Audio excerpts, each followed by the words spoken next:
Stories help us to understand the world around us. They allow us to laugh, they allow us to cry, they give us the ability to feel and provide us with an outlet to heal. Join me as I get to know some of the amazing people behind the stories that we read in order to truly discover the story that has been hidden within each of us. My name is Bree Smith, and this is the AuthorPush Talkshow.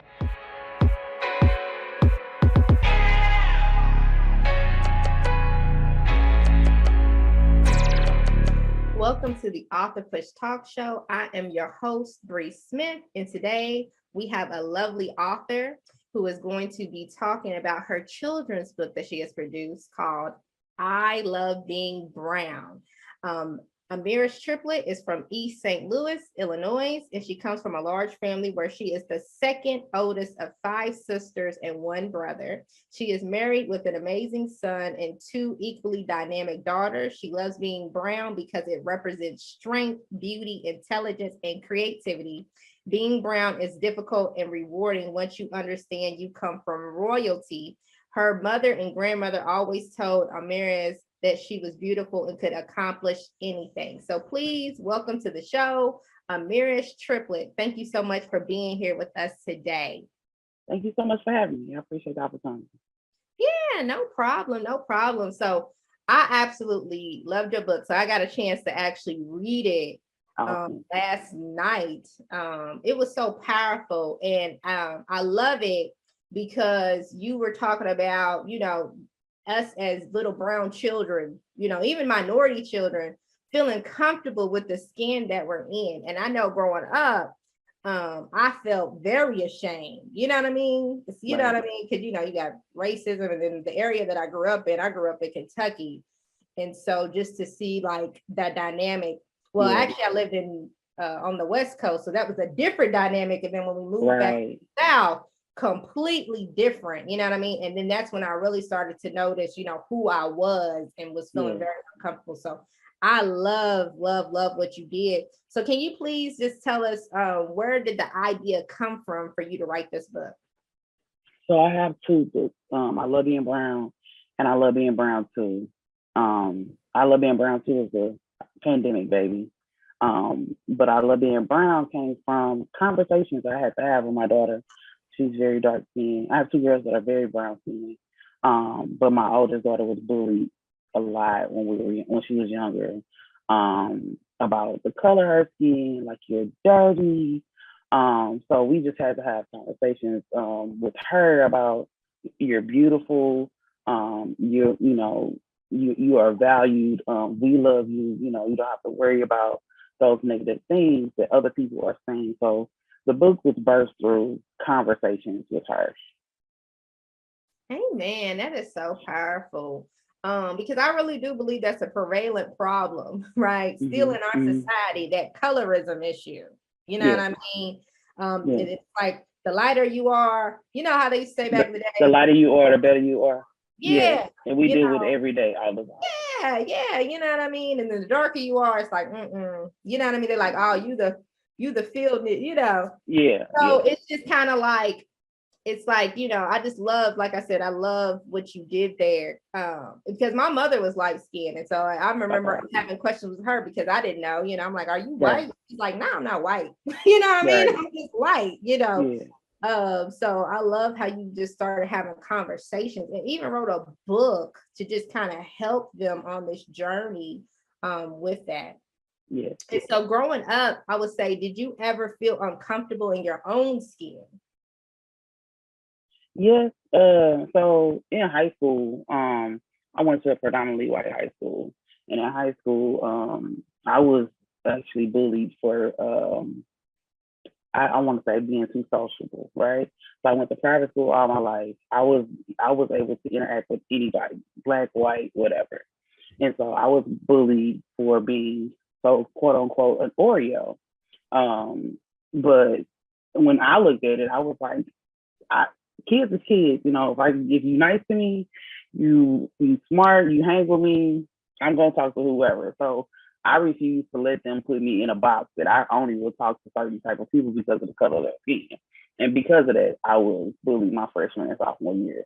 But it taught me a lot. And so I'm grateful for it because as I went to high school, through high school and college, I was in those same situations, predominantly white schools, but I was able to flourish and interact with everybody because it's not always going to be, you might be the one and only black person in the room. And so if that's an issue for you and you have to have other people that look like you around you, you may not be as comfortable as you need to be. Now, does it help? Yeah, sometimes, but it doesn't have to be that way. And if we want to be successful, we want to be okay with ourselves, we have to be grateful for what we have in our skin. That's the only thing we can control. Amen. Amen. I love that. I love that. Because I think a lot of time it's like us versus them mentality. You know Mm-hmm. what I mean? It's like, Mm-hmm. I mean, I know it's just a culture thing. So you feel Mm-hmm. comfortable amongst your own people. You know what I Yeah. mean? Yeah. Uh, but I love how you're like, nah, I want us to be, like God's children, like how God wanted us to be, Right. Even without. in my uncomfortableness, I'm sorry, I Mhm. mean to cut you off. Even in my uncomfortableness, I still need to be okay with me. Even if I'm uncomfortable, even if it's a situation where it's not the best situation, I still need to be okay with me. Amen. I like that. So when you are in uncomfortable situations, how do you handle that? How do you navigate that? Like, how are you okay with you? And I've had a lot of experience with it. I mean, just high school, high school, college, master's degree. Like I was like the one, maybe one or two in certain situations. How I deal with it is, I mean, prayer and Mm. and really just not worrying about what other people are doing, not worrying about how people view me. People gonna view me however they want to view me. They're gonna hate me or they gonna love me. Hopefully, they see my personality, they see I'm a good person, and they love me. If they hate me just because I'm a brown girl, I can't do nothing about that. That's how God made me. So I truly feel like um, prayer is a big part of my life. So if I feel really uncomfortable, I will pull over, put my head down, say a prayer because I want God to use me and I want to be in His will and His purpose. And walk in the path that He wants me to be in. So that's the biggest thing, just making sure that I'm doing what I'm supposed Amen. I love that. And I also loved how um, you talked about just you feeling comfortable regardless of people like you or not. And I think that's really what's wrong with, with our youth, right? to. Yeah. It's because everything, and I know because I experienced it, and that's why I really resonated with your book. Because I experienced it growing up. It was just like, oh man, I want love and attention so bad. I want to be accepted by all these people so bad. So I feel like I have to put on a facade or change Mm-hmm. who I am, even if I'm with certain groups of people, in order to try to fit in. You know Mm-hmm. what I mean? Instead of just being like, look, I'm going to accept me for who I am, who the Lord called me to be, and then Yeah. just, have those people drawn to myself. Yeah. So I absolutely love, love, love that. So is there any advice that you would give to parents with kids who are struggling in their identity or even being bullied at school? Do what you have to do to support them. If it's going to the administration, if it's going to the people, going to the setting that is happening, be that advocate for your kids. If we're not advocating for our kids, nobody else will. So be the advocate for your kids. Be mindful of the situation, not because you don't want to embarrass them and make it worse, but advocate for your kids. Figure out what you need to do. Administration may not even know what's going on. Like just be the advocate for your kid, but also at home, don't let so if the school doesn't do anything right away or they're not supporting you, you support your kid. You figure out, what activities y'all can do after school to encourage that. What that looks like. How do you, maybe get them in an activity? Maybe that'll help them with a positive aspect of what they need for the inside. And I know as a culture, we are sometimes against therapy, but therapy is amazing. I'm a guidance counselor, and it's so many people that are so against therapy. But if you do not have the tools to help your child who is sad, depressed, because people are constantly bullying them, then use those resources for other people to help get in there so that those we don't look up and that child has killed themselves because of the things that they're going through. Suicide is such a high rate with young people, at a learner rate in some areas. So see what resources, community resources are available to help the kids. Man, amen. I love that. Because growing up, that's exactly how I was feeling. I felt very suicidal, because I felt like I was under the pressure, right? The pressure Right. of trying to fit in school, and then feeling like I'm not being loved properly at home and being abused at home. Um, so yes, I'm a big advocate of making sure that your children get the resources that they need, so as they get older, they're not carrying all that trauma, right? And they're unleashing it on the world, you know what I'm saying? And causing other people to bleed, around them because they're hurt. So I just want to say thank you for that. And then also I had a question. So what about those kids at home that are struggling, right? It's not just what's going on at school. Maybe it's something that's going on within the home. Maybe it's something that's going on within their neighborhood. Neighborhood kids can be awful too. Or like I said, maybe they're being bullied by, siblings, or maybe they're even being abused in a home. What advice would you give for those situations? So in my work, usually what I tell kids, because I deal with kids that are going through a lot, they have a lot going on. So try find a trusting adult. It may not be the counselor all the time. It may not be the principal all the time, but there's usually that really good, amazing English teacher or that math teacher who will listen to what's going on. Find a trusted adult, and if someone is hurting you, please tell someone. If you tell one person and they don't believe you, tell somebody else. But yeah, just find that trusting adult. Sometimes it could be the teacher assistant in the classroom. Like, just find that trusting adult that they already kind of care about you, and reach out so that we can get you the help that you need. Amen. Amen. So how can Black and minority children, even women, men, just us as minorities, period, how can we learn to affirm ourselves, right? Like by ourselves, and then how do we learn to affirm ourselves as a community? So I think it really does start with the words that come out of our mouths. That's why there's so many positive affirmations in my book, because it starts there. Like, it starts with our language, the things that we say. Because the negative talk starts with the things that we say, right? So we have to reverse it.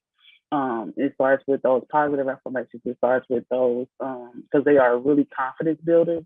And as you speak things, then you speak it consistently, and then it will become a part of your language, and then you will start believing in it, right? So it starts with positive affirmations, affirming each other at home. When you hear kids arguing, I just did it last night, when you hear them arguing over something small, stop that conversation, that negative conversation, and then y'all start over with something positive. We have to, if it's not happening outside of our homes, we have to do it at home. And it starts with us too. It starts with the adults, because we sometimes say a lot of negative things because life and everything that's going on, but it definitely starts with us and being an example in front of our kids. So definitely positive affirmations and watching positive things with our kids, just reversing the language that we use sometimes helps a lot.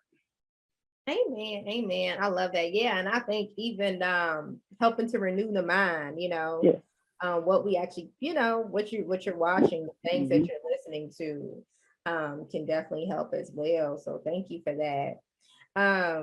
So I would say, what was the most difficult part about writing this book or this series? The most difficult part was basically trying to think, like, how can this affect other kids? So the difficult part was, like, I know how I did with my children, but every kid is different. So the most difficult part was how can I make it relate to other kids, other students. I would say students because I'm an educator. But how do I make it relate to other kids where they get it as well? Because I feel like my books are conversation starters.